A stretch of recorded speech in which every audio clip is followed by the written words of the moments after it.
ಹೊಸ ವರ್ಷಾಚರಣೆಗೆ ಬೆಂಗಳೂರಿನಲ್ಲಿ ಬಿಗಿ ಭದ್ರತೆ ಒದಗಿಸಲಾಗಿದ್ದು. ಈ ಬಗ್ಗೆ ಪೊಲೀಸ್ ಕಮಿಷನರ್ ಬಿ ದಯಾನಂದ್ ಹೇಳಿಕೆ ಕೊಟ್ಟಿದ್ದಾರೆ. ಆಯಾ ಪೊಲೀಸ್ ಠಾಣಾ ವ್ಯಾಪ್ತಿಯಲ್ಲಿ ಬಂದೋಬಸ್ತ್ ಒದಗಿಸಲಾಗಿದೆ. ಹೆಚ್ಚು ಜನ ಸೇರೋ ಕಡೆ ಪೊಲೀಸ್ ಬಂದೋಬಸ್ತ್ ಇದೆ.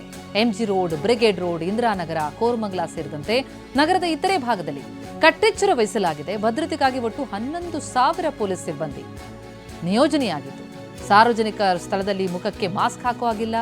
ಬೇಪಿ ಉತ್ತ ಮಾಸ್ಕ್ ಹಾಕಿ ಯಾರು ಓಡಾಡಬಾರದು. ಇದು ಬೆಂಗಳೂರು ನಗರ ಪೊಲೀಸ್ ಕಮಿಷನರ್ ಬಿ ದಯಾನಂದ ಎಚ್ಚರಿಕೆ.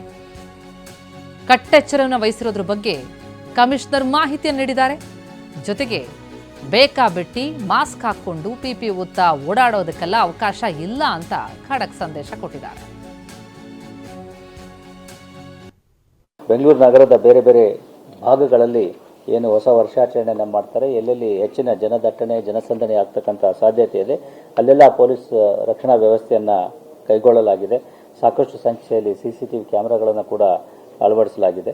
ಒಟ್ಟಾರೆಯಾಗಿ ಹೇಳೋದಾದರೆ ನಗರದಲ್ಲಿ ಸುಮಾರು ಈ ಎಲ್ಲ ಕಡೆಗಳಲ್ಲಿ ಪ್ರಮುಖವಾಗಿ MG ರೋಡ್, ಬ್ರಿಗೇಡ್ ರೋಡ್ ಜಂಕ್ಷನ್ನಲ್ಲಿ, ನಂತರದಲ್ಲಿ ಕೋರಮಂಗಲ ಭಾಗದಲ್ಲಿ, ನಂತರ Indiranagar 100 feet road 12th main ಜಂಕ್ಷನ್ನಲ್ಲಿ, ಅದೇ ರೀತಿಯಲ್ಲಿ ಈ ದಕ್ಷಿಣ ಭಾಗದ ಕೆಲವು ಕಡೆಗಳಲ್ಲಿ, ಉತ್ತರ ಭಾಗದ ಕೆಲವು ಕಡೆಗಳಲ್ಲಿ, ಹಾಗೆ ವೈಟ್ ಫೀಲ್ಡ್ ಮತ್ತು ಇತರೆಡೆಗಳಲ್ಲಿ ಕೂಡ ಪೊಲೀಸರು ಎಲ್ಲೆಲ್ಲಿ ಈ ರೀತಿ ಈ ಹೊಸ ವರ್ಷಾಚರಣೆಯ ಇದನ್ನು ಆಯೋಜನೆ ಮಾಡಿರ್ತಾರೆ ಅಂಥ ಕಡೆಗಳಲ್ಲೆಲ್ಲ ಕಟ್ಟೆಚ್ಚರವನ್ನು ವಹಿಸಿದ್ದಾರೆ ಮತ್ತು ಅವಶ್ಯ ಇರತಕ್ಕಂಥ ರಕ್ಷಣಾ ವ್ಯವಸ್ಥೆಯನ್ನು ಅಲ್ಲಿ ಕೈಗೊಳ್ಳಲಾಗಿದೆ. ಅದು CCTV ಕ್ಯಾಮ್ರಾಗಳಿರ್ಬೋದು, ಲೈಟಿಂಗ್ ವ್ಯವಸ್ಥೆ ಇರ್ಬೋದು, ಅಥವಾ ಇತರ ವ್ಯವಸ್ಥೆಗಳನ್ನು ಅಲ್ಲಿ ಕಲ್ಪಿಸುತ್ತಿರ್ಬೋದು.